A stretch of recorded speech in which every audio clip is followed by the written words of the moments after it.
Meghan Markle and Prince Harry potentially attending the Super Bowl halftime show in 2026 is one of those moments that feels both exciting and completely on brand for the life they have built in California. This is not just about football or celebrity sightings. It is about how Harry and Meghan continue to define themselves on their own terms in the United States while staying true to their values, their causes, and their long-term vision. The Super Bowl is not just a sporting event. It is one of the biggest cultural moments in the world. Millions of people tune in not only for the game, but for the halftime show, the atmosphere, the storytelling, and the sense of shared experience. For a couple that understands the power of visibility and narrative, attending an event like this makes perfect sense. Meghan and Harry are not hiding from the spotlight. They are choosing when and how to step into it. What makes this potential appearance even more meaningful is the location. California is Meghan's home state. It is where she grew up, where she worked, where she built her identity long before royal life entered the picture. It is also where she and Harry have created a peaceful and intentional home for their family. Showing up at a major event in California is symbolic. It says, this is where we belong, this is where our life is rooted, and this is where our future is being shaped. There's been a lot of talk from commentators about branding, relevance, and public profile. PR expert Kayleigh Cornelius described Meghan and Harry as savvy when it comes to managing their visibility. And that observation is not an insult. It is a recognition of intelligence and strategy. Being thoughtful about public appearances does not mean being fake. It means being intentional. Meghan and Harry have never shown up randomly. Every appearance connects to a broader picture of who they are and what they stand for. Attending the Super Bowl does not take away from their charitable work or their advocacy. In fact, it can amplify it. Visibility opens doors. It brings attention to the causes they care about, whether that is mental health, veterans, community resilience, or global compassion. Harry has always understood the power of public platforms, something he learned growing up in the royal system. The difference now is that he uses that understanding with freedom and purpose. It is also worth remembering that Harry is not new to the Super Bowl experience. 4 years ago, he attended his first Super Bowl in Inglewood, California, with his cousin, Princess Eugenie. That moment quietly showed how comfortable he was beginning to feel in American culture. It was relaxed, natural, and very different from the rigid royal appearances people were used to seeing. It felt human.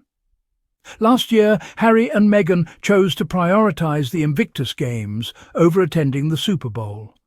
That choice spoke volumes. Invictus is not a side project for Harry. It is deeply personal. It represents wounded veterans, resilience, dignity, and healing. Choosing Canada and the Invictus community over a massive entertainment event showed exactly where their hearts are.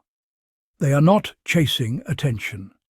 They are aligning their time with their values.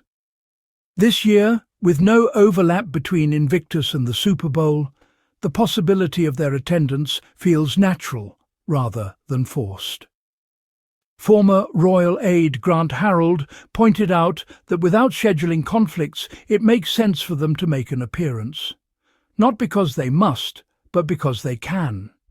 Freedom of choice is something Harry and Meghan fought hard for, and moments like this quietly remind us of that journey. The idea that the Super Bowl could become a regular appearance for them is actually very interesting. In the United Kingdom, royal families have long had predictable social calendars. Certain events appear year after year, creating continuity and familiarity. While Harry and Meghan's life in the United States is obviously different, humans still gravitate toward traditions. Attending major cultural events can become a modern version of that rhythm. What is important is that their presence does not feel performative. Meghan and Harry have always been at their best when they appear comfortable, relaxed, and genuine. At events where they can simply be themselves, smiling, interacting, enjoying the moment, the public response tends to be warmer. The Super Bowl is not stiff or formal. It is loud, celebratory, and communal. That atmosphere suits them. There is also something powerful about seeing a couple that has faced intense criticism still show up with confidence. Meghan, in particular, has endured unfair scrutiny, often rooted in bias rather than facts, yet she continues to step into public spaces with grace. She does not shrink herself. She does not apologize for existing. Attending a global event like the Super Bowl is a quiet statement of self-assurance. For Harry, this kind of appearance reinforces his transition from royal prince to global humanitarian with a modern public presence. He is no longer confined to palace protocols or expectations that never fit him. Instead, he moves through spaces as a husband, a father, a veteran advocate, and a public figure who chooses engagement over isolation. Critics may frame this as celebrity chasing, but that interpretation ignores context. Meghan and Harry did not create celebrity for its own sake. Meghan already had a career. Harry was born into fame he did not choose. What they are doing now is reclaiming control. They decide when to be visible and when to step back. That balance is healthy. The Super Bowl halftime show itself is also worth mentioning. It is a celebration of music, culture, and creativity. These are spaces where Meghan and Harry have always felt more at ease than in rigid ceremonial settings. Being part of that environment connects them to a broader and more diverse audience, especially younger generations who relate more to culture than tradition. If this appearance does become a regular part of their calendar, it will likely evolve naturally. Not every year needs a headline. Sometimes simply being present is enough. Over time, familiarity softens narratives. People stop projecting and start observing. They see a couple living their life, supporting causes, raising a family, and enjoying moments like everyone else. Ultimately, the excitement around this possible Super Bowl attendance says more about public interest than about Meghan and Harry themselves. People are still invested in their story. They still spark conversation. They still matter. And rather than fighting that reality, Meghan and Harry seem to be embracing it with calm confidence. If they do attend, it will not be a declaration or a performance. It will be another chapter in their ongoing journey of redefining what public life can look like outside the constraints of monarchy. It will be a reminder that stepping away from an institution does not mean disappearing. It means choosing a different path.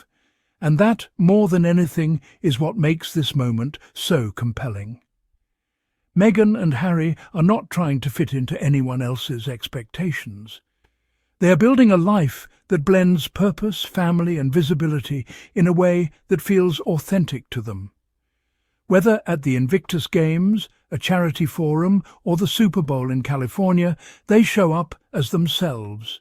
And that consistency is exactly why their supporters remain excited, hopeful, and proud to watch what comes next.